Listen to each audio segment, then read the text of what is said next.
Hello and welcome to this week's channel members and Patreon podcast. Thank you so much for joining me today. We have got loads of stuff that I would like to talk to you about today in this podcast.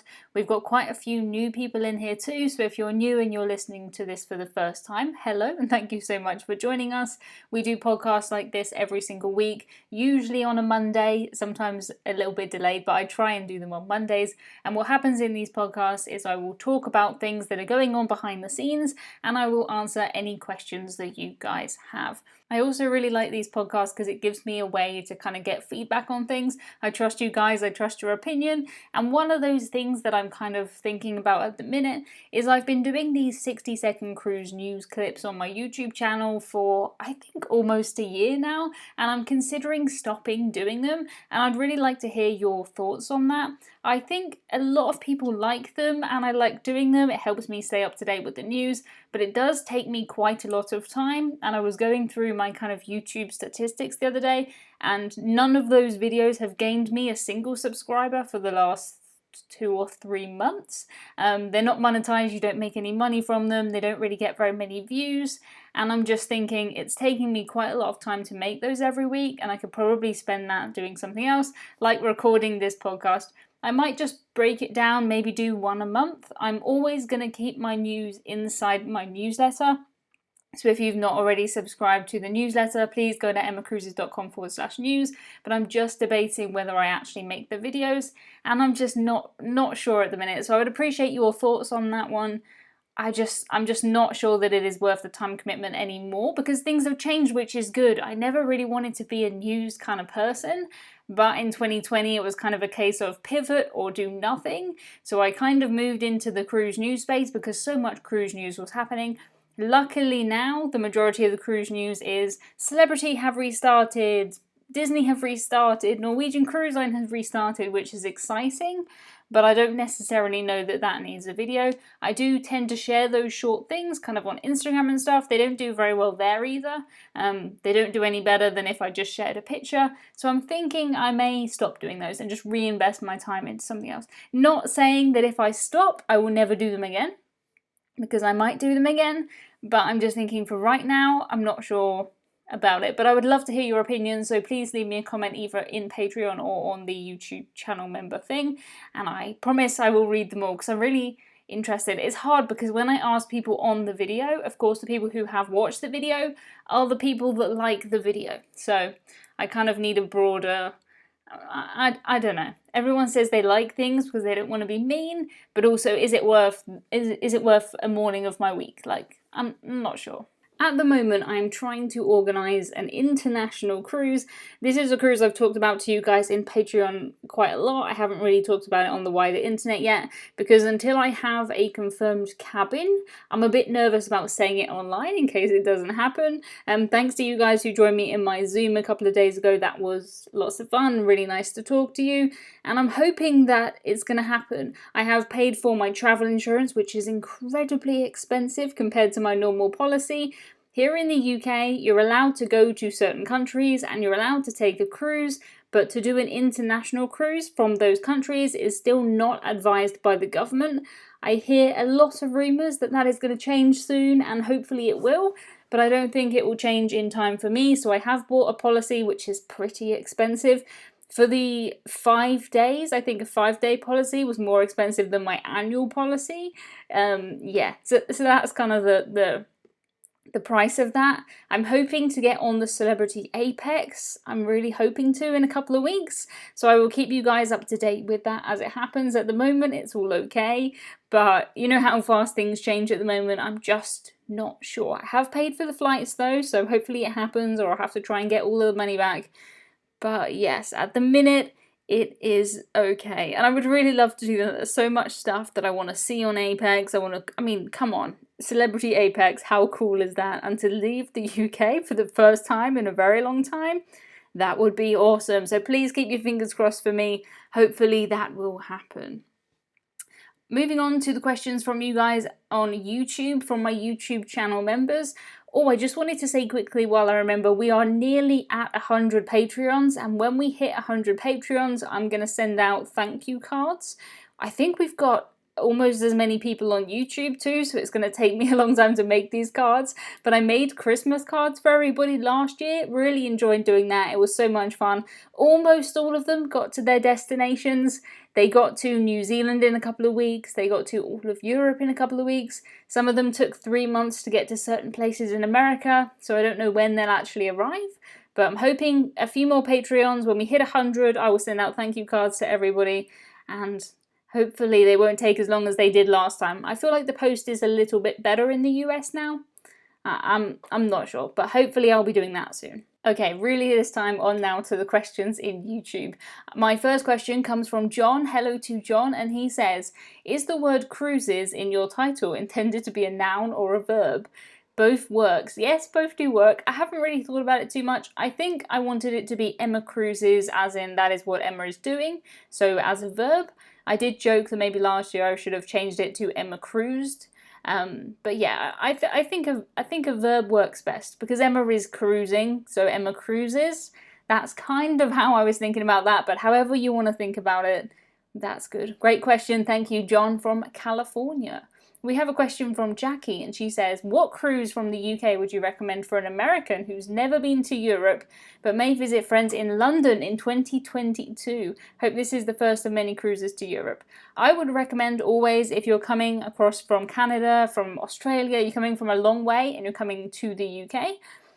Obviously, I'm a bit biased because I'm from the UK and it would be nice to do some sort of British Isles cruise, but I think realistically the best cruise you can do is a classic Mediterranean loop. You can see so many different countries within a week, and I think that gives you the best kind of overall experience. So maybe I would say a Mediterranean cruise, week-long, from somewhere like Italy, somewhere like that. I don't really think you can go wrong with that. If you're more into your kind of history and your culture and you don't mind getting rained on, I think a Baltic cruise is really good, going up to Russia. There's nowhere quite like Russia. It's honestly, it feels like being in a very strange movie, but maybe you could do a Baltic cruise. I'm quite a fan of a Canary Island cruise too, if you like something a little warmer, and Norway is one of my personal favourites. I think a lot of people who come over from the US to go to Norway is kind of like Alaska, so maybe not worth doing it. But I would say if you're coming from the US and you want to just do one cruise, I would recommend a Mediterranean cruise and kind of the classic loop that we always do here that goes to, you know, Barcelona and Malta and Italy, round and round in that circle. Jackie, you have asked, would I take a transatlantic back to the USA? If you have the time, I suppose you can do that. I wouldn't necessarily recommend it.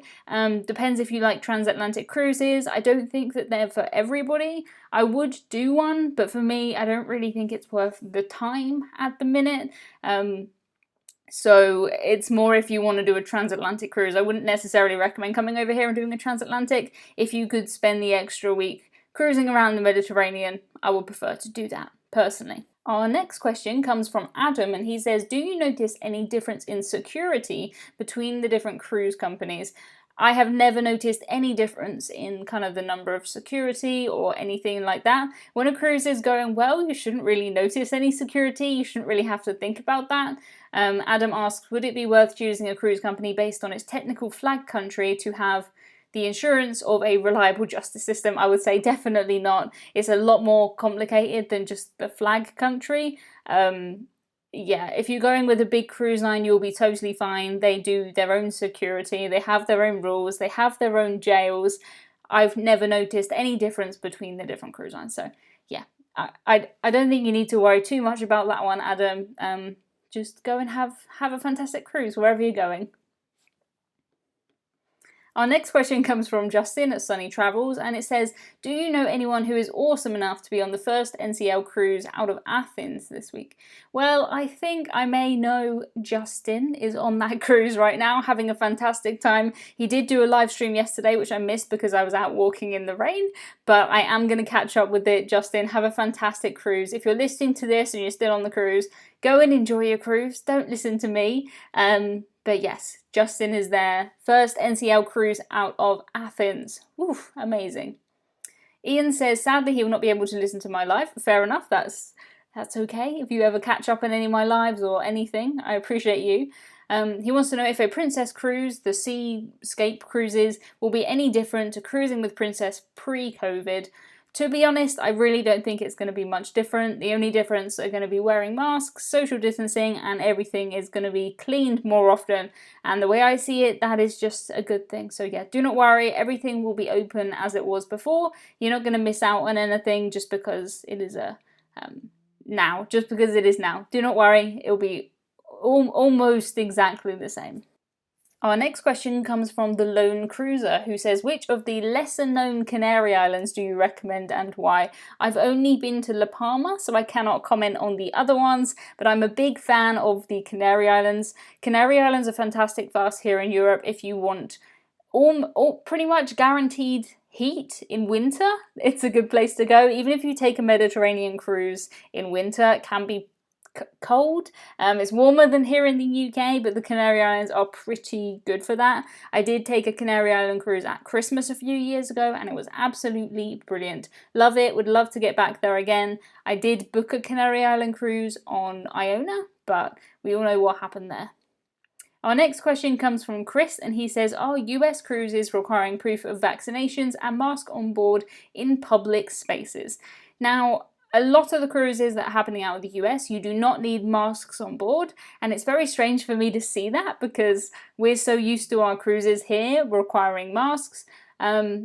Things are changing constantly, but I would say pretty much no on cruises out of the US for mask wearing, but proof of vaccinations, yes, absolutely. Almost all the cruise lines require people to be vaccinated, and they will need proof because they would get in a lot of trouble if they allow people on higher than that percentage that they've agreed to that are not vaccinated. So yes, absolutely proof, and masks pretty much no out of the US, and yes out of the UK at the minute. Moving over now to you guys who are in Patreon. In Patreon, our first question is from Antonio, and he says, does the entertainment change with the seasons? So if you take a Christmas cruise, will you still be able to see Chicago in the theatre, or is it all about Ebenezer Scrooge?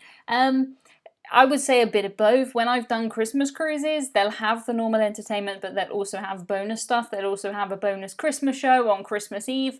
But if there's something big, especially if you're doing a Royal Caribbean or Norwegian cruise, and they have, Kinky Boots is their big thing, that's still going to be on there. They'll probably just replace one of their kind of more normal standard shows with something Christmassy.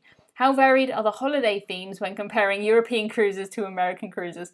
So here in Europe and in America, we all like Christmas, and I think Christmas cruises are quite a big thing. I will say I think Easter and Halloween are much bigger things in America than here in the UK. I remember going to America when I was a child and seeing these aisles and aisles and aisles of Easter stuff, Easter plastic toys and things I'd never seen before.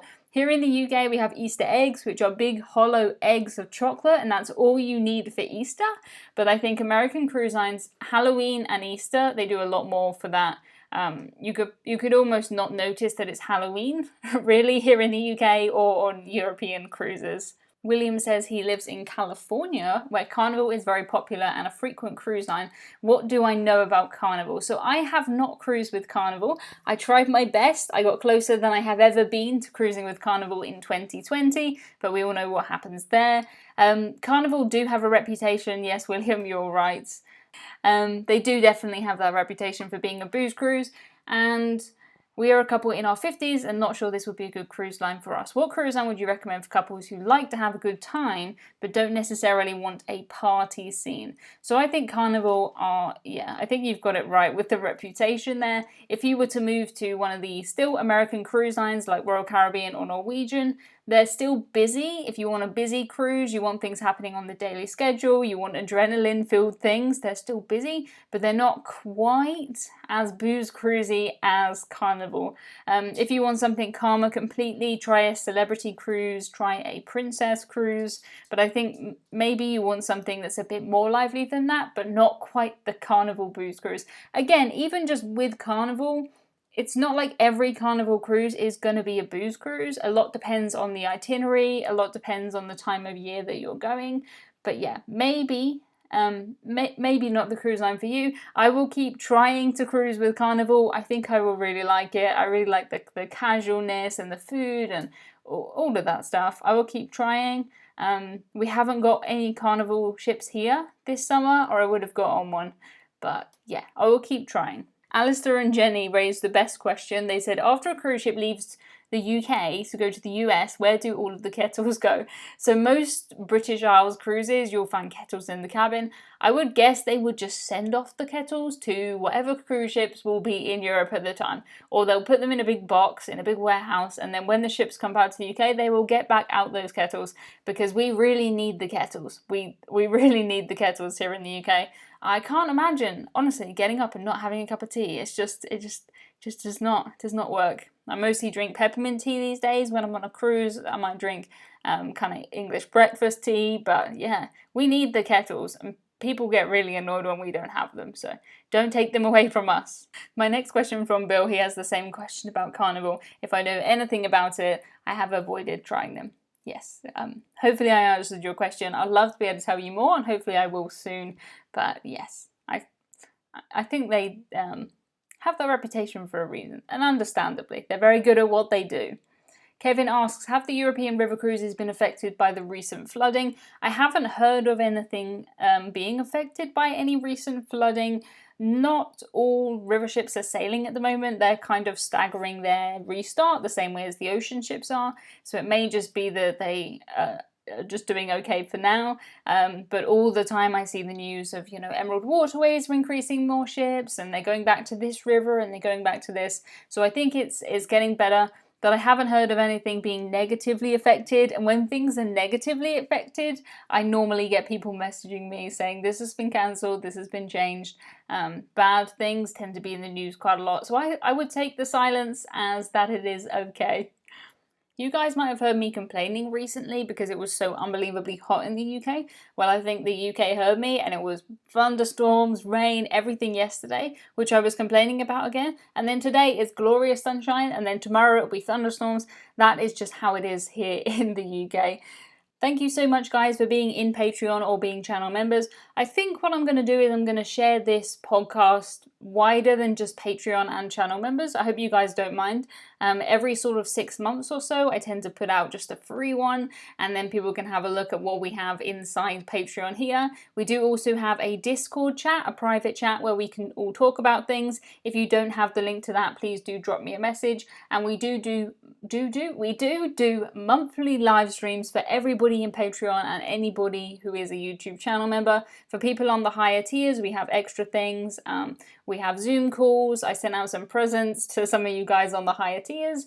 But yeah, that's pretty much what we have in here. I'm going to share this wider. If anyone is new and they're listening to this and they'd like to join us, you get these podcasts every single week. And that would be cool. When we do hit 100 Patreons, I will be sending out thank you cards, and maybe I should make them Christmas cards as well, and then they'll be with you guys in the US for Christmas. But thank you so much for listening to this. I hope you all have a fantastic week. I'll be back on YouTube on Friday, the usual time, and hopefully I will see you there. Have a brilliant week, guys, and thank you again.